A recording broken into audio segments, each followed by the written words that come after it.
Bank of America dự đoán Solana có thể trở thành một phần quan trọng của hệ sinh thái tài sản số. Wikipedia đã bỏ phiếu chống lại việc phân loại NFT như một hình thức nghệ thuật. Nhà lập pháp Mỹ đề xuất dự luật nhằm hạn chế khả năng của Fed ban hành CBDC.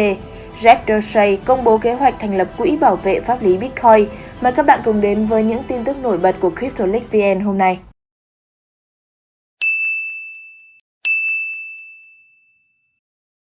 Chiến lược gia tài sản kỹ thuật số của Bank of America Atlas Shard đã dự đoán rằng đối thủ cạnh tranh của Ethereum, Solana, có thể trở thành một phần quan trọng của hệ sinh thái tài sản kỹ thuật số. Mạng Solana ra mắt vào năm 2020 và kể từ đó phát triển thành tiền điện tử lớn thứ 5 với giá trị vốn hóa thị trường là 47 tỷ đô la. Solana đã được sử dụng để giải quyết hơn 50 tỷ giao dịch và đúc hơn 5,7 triệu mã thông báo không thể thay thế NFT. Tuy nhiên, các nhà phê bình cho rằng tốc độ của nó đi kèm với cái giá phải trả là sự phi tập trung và độ tin cậy. Nhưng Shard cho rằng những lợi ích mang lại nhiều hơn những nhược điểm. Ông tiếp tục gợi ý rằng Solana đang chiếm một thị phần của Ethereum do chi phí thấp, dễ sử dụng và khả năng mở rộng.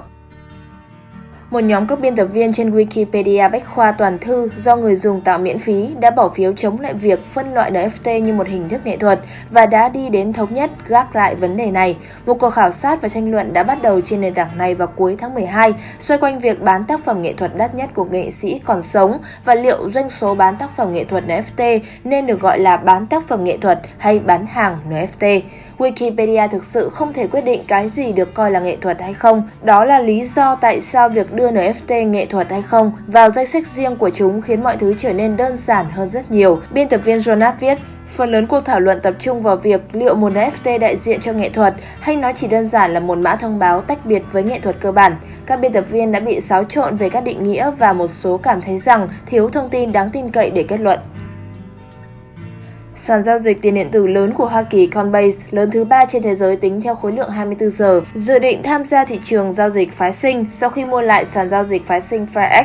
FairX là một sàn giao dịch phái sinh của thị trường hợp đồng chỉ định DCM do Ủy ban Giao dịch Hàng hóa Tương lai CFTC điều chỉnh.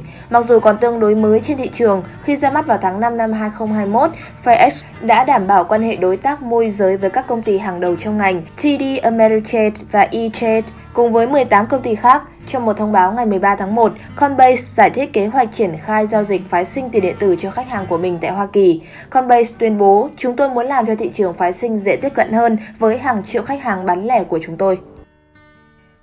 Apple tham gia vào danh sách ngày càng tăng của các công ty có ảnh hưởng trong ngành công nghiệp tiền điện tử, có kế hoạch thay đổi các quy tắc và tác động đến các chính sách mới. Có trụ sở tại Vancouver, Canada, Apple Labs cung cấp nhiều sản phẩm dựa trên mã thông báo không thể thay thế NFT và apps. Công ty chủ yếu được biết đến với tư cách là nhà sản xuất NBA Top Shot, cho phép người dùng mua thẻ kỹ thuật số đại diện cho các cầu thủ và khoảnh khắc NBA. Apple có quan hệ đối tác với nhiều tổ chức thể thao như La Liga và UFC và hiện đang tung ra sản phẩm đã báo cáo trong tuần này. Apple Labs đã tuyển dụng công ty chiến lược làm công ty vận động hành lang của họ. Đại diện Minnesota Tom Emmer đã thông báo rằng ông đã giới thiệu một dự luật nhằm ngăn Cục Dự trữ Liên bang hoạt động như một phần ngân hàng bán lẻ trong việc phát hành đồng đô la kỹ thuật số tiềm năng. Trong một thông báo hôm thứ Tư, Emmer cho biết dự luật sẽ cấm Fed phát hành tiền tệ kỹ thuật số của ngân hàng trung ương trực tiếp cho người tiêu dùng Hoa Kỳ. Theo đại diện của Minnesota, việc tổ chức chính phủ yêu cầu người dùng mở tài khoản để truy cập các lợi ích của đồng đô la kỹ thuật số sẽ đưa Fed vào một con đường ngấm ngầm giống như chủ nghĩa độc tài kỹ thuật số của Trung Quốc.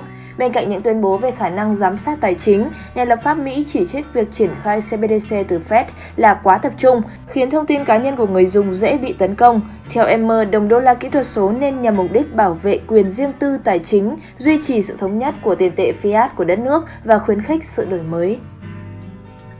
VCI Group, công ty khách sạn được thành lập bởi doanh nhân Gary Vaynerchuk, đã công bố bán mã thông báo trực tiếp của câu lạc bộ ăn uống tư nhân chỉ dành cho hội viên mới nhất của mình ở thành phố New York, được gọi là Fly Fish Club.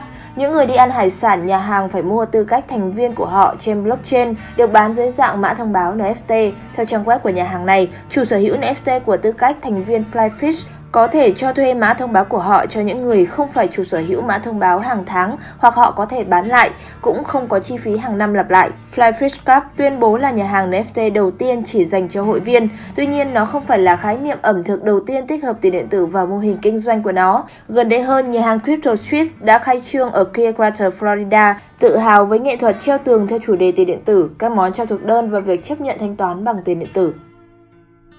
Theo các cựu nhân viên của Microsoft được Wall Street Journal trích dẫn, khoảng 100 người đã rời khỏi nhóm thực tế tăng cường của gã khổng lồ công nghệ Microsoft trong năm qua để tham gia vào Meta Platform. Họ cho rằng Meta đặc biệt tập trung vào việc tuyển dụng những người đã làm việc trên tai nghe thực tế tăng cường AR HoloLens của Microsoft. Theo WSJ, hồ sơ LinkedIn cho thấy hơn 70 người thuộc nhóm HoloLens đã rời dự án trong năm qua, với hơn 40 người trong số họ đã đảm nhận vị trí mới tại Meta. Lợi thế đầu tiên của Microsoft cho không gian AR khiến nhân viên của họ trở thành tài sản quý giá đối với Meta. Apple đang cố gắng ngăn chặn việc nhân viên của họ chuyển đến Meta bằng cách cung cấp các tùy chọn cổ phiếu sinh lợi và tiền thưởng trị giá từ 50.000 đến 180.000 đô la Mỹ.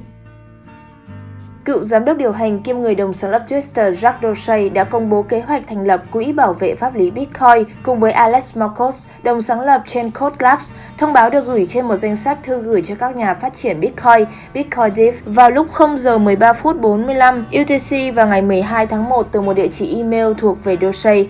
Thông báo cho biết quỹ mới sẽ cung cấp biện pháp bảo vệ pháp lý cho các nhà phát triển Bitcoin, những người hiện đang vấp phải các vụ kiện tụng nhiều mặt. Theo thông báo, Quỹ bảo vệ pháp lý Bitcoin là một tổ chức phi lợi nhuận nhằm mục đích giảm thiểu các vấn đề pháp lý, không khuyến khích các nhà phát triển phần mềm tích cực phát triển Bitcoin và các dự án liên quan. Thị trường tiền điện tử chiều nay phục hồi đáng kể sau khi những tin tức về chỉ số tiêu dùng của Mỹ được công bố, làm dấy lên những quan ngại về giá trị của đồng đô la. Vốn hóa toàn cầu tăng hơn 3,5% so với 24 giờ trước, đang ở mức 2,21 nghìn tỷ đô la. Bitcoin đang giao dịch tại 44.002 đô la, phục hồi 2,3%. Ethereum dao động quanh mức 3.369 đô la, cũng thăng hạng tăng lên 3%. Binance Coin là 487 đô la. Các bạn đừng quên ủng hộ chúng tôi bằng cách like, share và đăng ký kênh. CryptoLeague VN xin cảm ơn CIVN Capital đã đồng hành cùng với chương trình. Bản tin của chúng tôi xin được khép lại tại đây. Xin chào và hẹn gặp lại.